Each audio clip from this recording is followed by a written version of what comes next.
మరికొద్దిసేపట్లో Telangana assembly సమావేశాలు ప్రారంభం కానున్నాయి. మొదట ప్రశ్నోత్తరాలు జరుగుతాయి.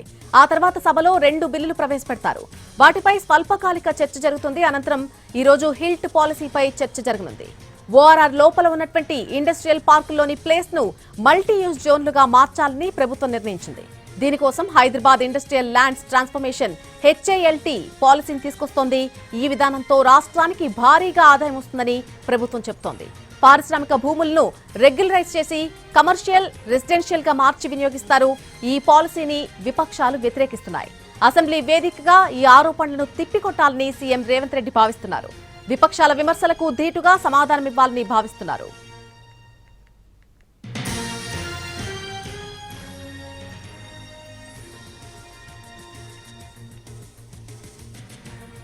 మరికొద్దిసేపట్లో తెలంగాణ అసెంబ్లీ సమావేశాలు ప్రారంభం కాబోతున్నాయి. మొదట ప్రశ్నోత్తరాలు జరుగుతాయి. ఆ తర్వాత సభలో 2 బిల్లులను ప్రవేశపెడతారు. వాటిపై స్వల్పకాలిక చర్చ జరగబోతోంది.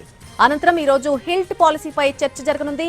ఓఆర్ఆర్ లోపల ఉన్నటువంటి ఇండస్ట్రియల్ పార్కుల్లోని ప్లేస్ ను మల్టీ యూజ్ జోన్లుగా మార్చేయాలని ప్రభుత్వం నిర్ణయం తీసుకుంది.